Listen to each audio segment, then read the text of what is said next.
There are certain people in life that effectively are connectors. They connect you with jobs. They connect you with other people. Oh, I met my wife through this person. Let's talk today about connectors and their importance. Stay tuned.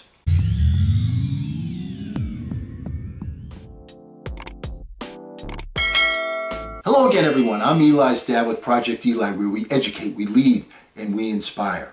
And people who link us up with the world, who introduce us to our social circle, these people who we rely upon more heavily than we realize are connectors. People with a special gift for bringing the world together. Now, what makes someone a connector? The first and most obvious criterion is that connectors know a lot of people. They're the kinds of people that know everyone. All of us know somebody like that, but I don't think we spend a lot of time thinking about the importance of these kinds of people.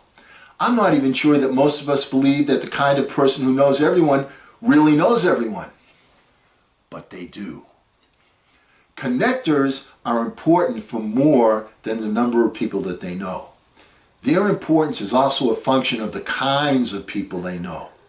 Perhaps the best way to understand this point is through the popular parlor game, 6 Degrees of Kevin Bacon.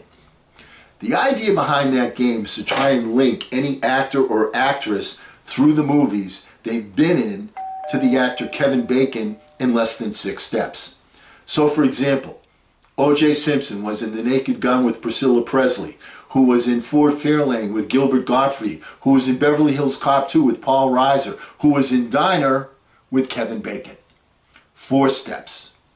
Now, Bacon has been in a zillion movies, even when he was younger. I mean, this game is like 20 years old or even longer. So even when he was younger, he was in a lot of movies with so many different people that there's almost no one to whom he cannot be easily connected. Now, recently, a computer scientist actually sat down and figured out what the average Bacon number is for the 250,000 or so actors and actresses who've played in TV, films, or major motion pictures, and he came up with the number of 2.83. So anyone who has ever acted, in other words, can be linked to Kevin Bacon in an average of under 3 steps. Now that sounds pretty impressive, except the scientists did some more work and calculated further, figuring out what the average connectedness was for everyone who's ever acted in Hollywood. For example, how many steps does it take on average to link everybody to Robert De Niro or Shirley Temple or Adam Sandler, and on and on and on? What the scientists found was when he listed all Hollywood actors in order of their connectedness, Bacon only ranked 669th. Now, Martin Sheen, by contrast, can be connected on average to every actor in 2.68 steps. Now that puts him almost 650 places higher than Kevin Bacon. The best connected actor of all times? Rod Steiger.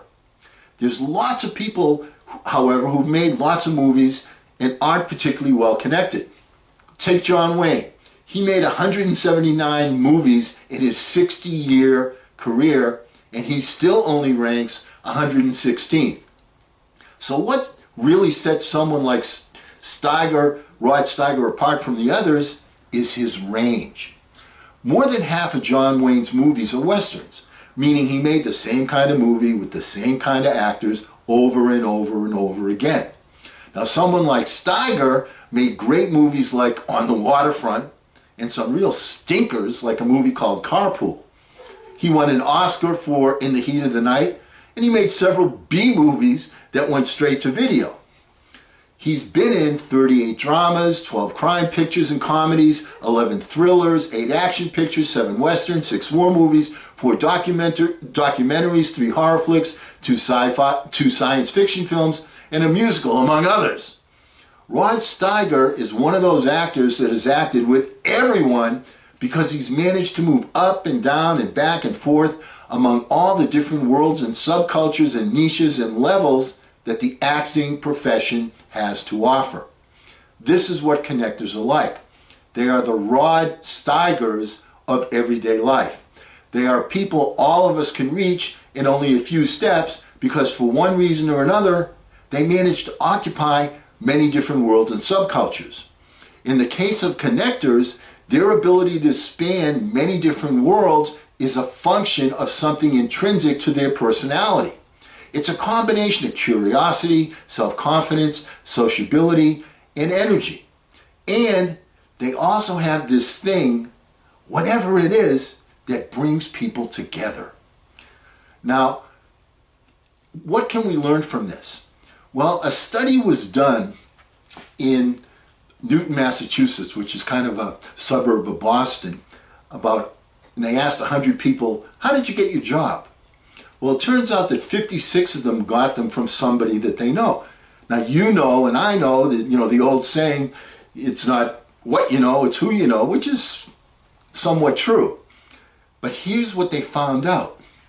Of those 56 people that got the job because they knew somebody, it wasn't from the connector himself or herself.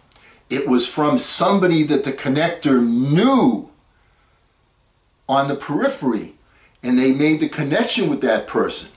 Now, you knew that person, but that person was an acquaintance and not a close friend. So the importance of knowing connectors is not so much what they know, because if you're a connector, like one of the people that's a connector with me is a gentleman named Cappy. Cappy and I are very close friends. I know what he knows. He knows what I know for the most part. So, there's not a lot of diversity there. But when you talk about all of the people he knows, all of the acquaintances he has that he keeps in touch with, he's the connector. He says, you know what? What you're looking for, this friend of mine, Freddie, he does that. Let me give you his number. He'll call. Oh, I know Freddie. Okay, I'm just not close with him. Okay, give Freddie a call. Understand that the importance of connectors isn't what they themselves know, but the people in their orbit that they know clearly that can help you. So you're going to find more jobs, as an example, using this example, by the acquaintances that they know rather than the connector themselves.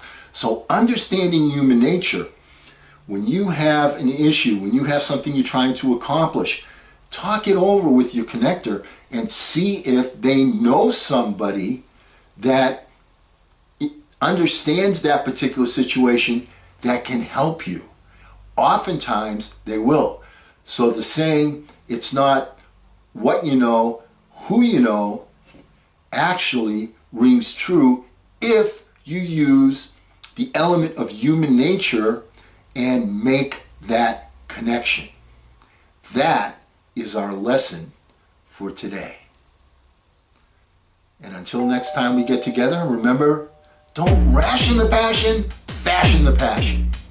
I'm Eli's dad.